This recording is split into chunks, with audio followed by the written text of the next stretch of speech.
Salam əziz izləyicilər. Mən Gülnar, Azərbaycan dili müəllimiyəm. Bugünkü videomuzda bitişik yazılanda fərqli, ayrı yazılanda fərqli məna ifadə edən dadədən danışacağıq. Düşünürəm ki, bu video yalnız imtahana hazırlaşanlar üçün deyil, hər kəs üçündür. Çünki biz gündəlik həyatımızda da hər hansı bir mətni yazarkən dadədən istifadə edirik. Adi bir nümunə göstərirəm. Instagramda, WhatsAppda və digər sosial şəbəkələrdə kim nəsə mesajlaşarkən və yaxud da nəsə bir post paylaşarkən müəyyən bir mətn yazırıq və bu mətnin içində dadədən istifadə edə bilərik. Bu zaman ağlınızda sual yarana bilər ki, görəsən burada danı birləşik mi yazmalıyam, yoxsa ayrı mı yazmalıyam? Bu suallara cavab tapmaq üçün videomuzu izləməyinizi tövsiyə edirəm. Qrammatikamızın minalı bölgəsi olan dadələrin savaşına. Əvvəlcə istəyirəm ki, dadə şəkilçisi barəsində danışaq. Bu şəkilçi həm ismin yerli hal şəkilçisi kimi qarşımıza çıxa bilər. Bu zaman qrammatik şəkilçi olur, söz dəyişdirici. Yenə də mən qrammatik sözünü bütün yazmıram, yalnız onun şərti işarəsini verirəm. Dadə həmçinin bizim qarşımıza zərf düzəldən leksik şəkilçi kimi də çıxa bilər. Zərf düzəldən leksik şəkilçi. Yəni leksikin şərti işarəsini verirəm. Yaxşı. Bu iki halda deməli şəkilçidir və birləşik yazılır. Bunları necə fərqləndiririk?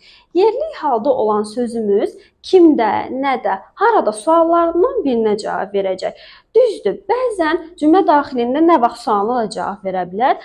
Lakin yenə də biz buna ayrılıqda baxsaq həmin sözə, onu rahatlıqla fərqləndirə biləcəyik. Məsələn, gəlin nümunə göstərək. Məktəbdə, həyətdə, nə bilim, rasimdə, çantada və s. və ilaxır. Zərf düzəldən leksik şəkilçimiz isə zaman məzmununu ifadə edəcək və nə zaman sualına cavab verəcək. Daha dəqiq desək, sizə açar sözlər versəm, il, ay, həftə, gün.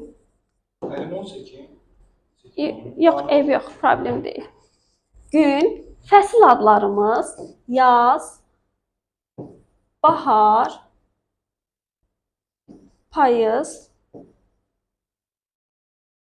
yay, qış, o əvəzliyi, onda sözü, təklikdə, birlikdə.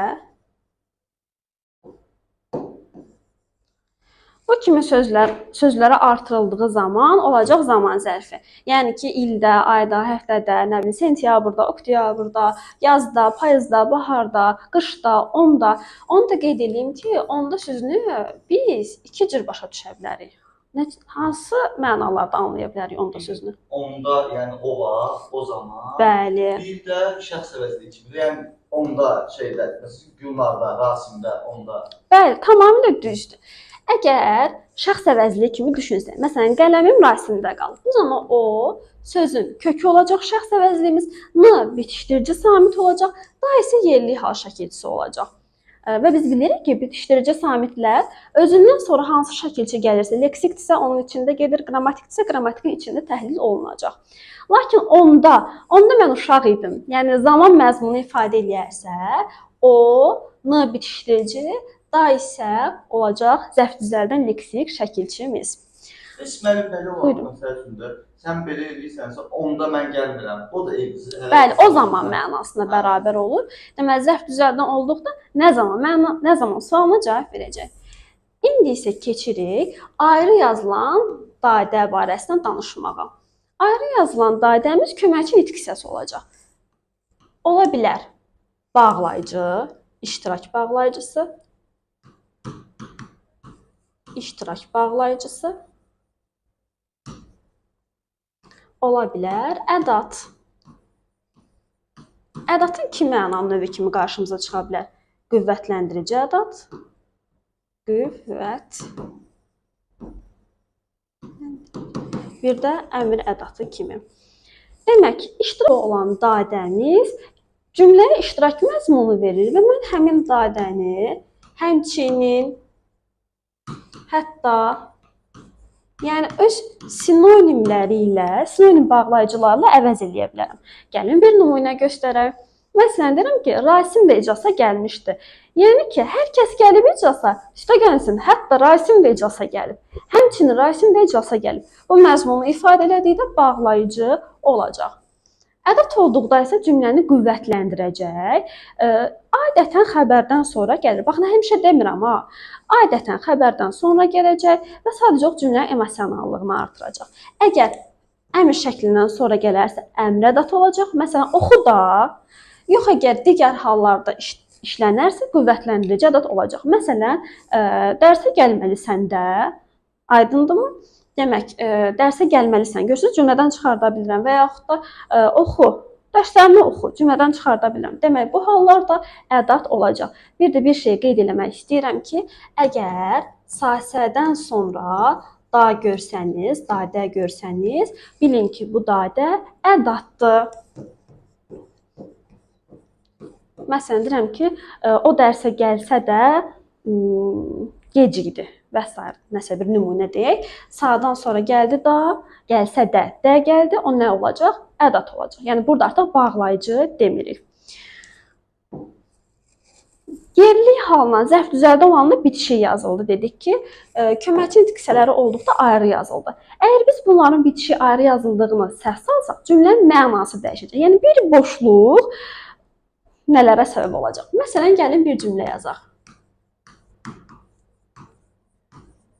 Çantada qalmışdı.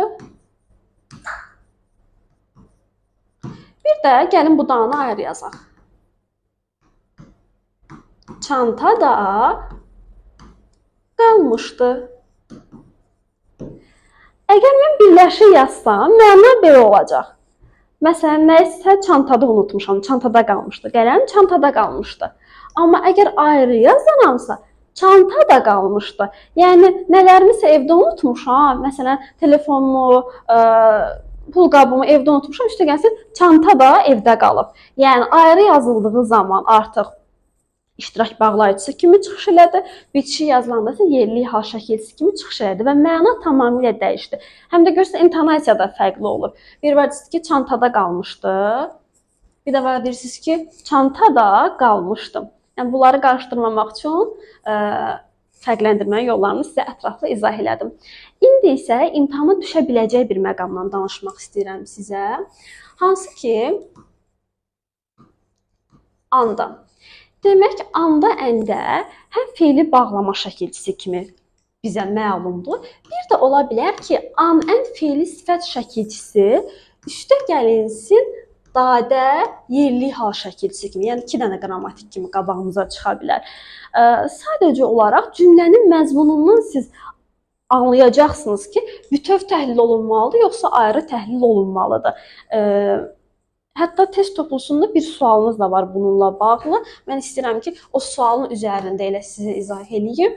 Feili sifət bölməsindən də hansı cümlədə feili sifət işlənmişdi deyir. Aydın məsələdir ki, feili sifətin an, ası, malı, üstə gəlişin mənsubiyyət, mış, yəni şəkilçilərini axtarmalıyıq da. Biz buradan bir B variantını qələmi seçmədim. Aha. Biz bu B variantından danışaq söyləyəndə, bir də oxuyanda bundan danışaq. Həmin o anda hissəciklərini görürük də. Gəlin cümləni bütün oxuyaq. Bayaq şeir söyləyəndə xüsusi istedad var. Burada söyləyəndə deyəndə nəyi nəzərdə tuturdu? Bayaq şeir söyləyəndə... Burada o bütövdür də, yəni məncə. Yox, hələ ki bütöv ayrı olduğunu soruşmuram sizdən. Yəni söyləyən zaman. Sizcə bayaq şeir söyləyən zaman xüsusi istedad var, onu demək istəyir, yoxsa? Bunu ayrı yazmayıblar. Cümləni, mən dedim, cümlədən fərqləndirir. Sizcə o nə mənadadır? Şeir deyən adam kimdirsə, onda xüsusi istedad var. Bəli. İndi bu cümləni oxuyaq. Ürək kövrək. Sən oxuyanda, yəni sən oxuyan zaman. Bəli, əgər zamandırsa artıq, onda oxu sözün kökü olacaq, anda isə, anda əndə feili bağlama şəkilçimiz olacaq. Nə vaxt ürək kövrəkləşir? Sən oxuyanda, amma burada isə bayaq şeir söyləyən adamda, şeir söyləyən şəxsdə xüsusi istedad var, o mənadadır. Onda bunun təhlili belə olacaq. Söyləmək sözün köküdür, söyləyən an-ən feili sifət şəkilçisidir. Sadəcə olaraq isimləşib, öz ismini itirib, və dayda yerli hal şəkilçisi qəbul eləyib. Bunu da yəni ayrıca əlavə bir məqam kimi qeyd eləməyi özümə borc bildim. Dayda ilə bağlı hər hansı bir sualınız qalarsa, aydın olmayan bir məsələ olarsa və yaxud da mexaniki hər hansı bir səhv eləmiş olaramsa,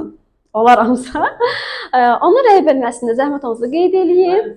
Buyurun. Dabə şəkilçisi var. Dabə? Dabə. Onun Naxçıvanlılar səhv eləmirəmsə istifadə edirlər Babədən. Yəni o ləhcə ilə bağlı olan bir şeydir. Əslində yox, zarafat deyirlər, o şey yəni düşməz də. Yox, düşməz, amma bir şey yadıma düşdü. Elə qəşəng qeyd elədiniz onu.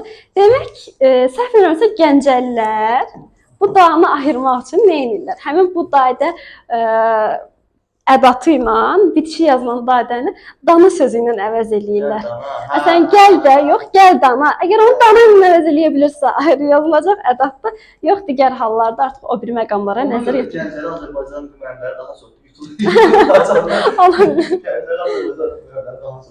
Sonra mən o üsulla işləndə özüm də sınadım, gördüm ki, həqiqətən də alınır. Amma mən bu üsulu da izah elədim sizə. Çünki deyirsiniz ki, ay müəllim, biz Gəncəli deyilik, biz nətər eləyək bəs? Onda da bu üsullardan istifadə edərsiniz.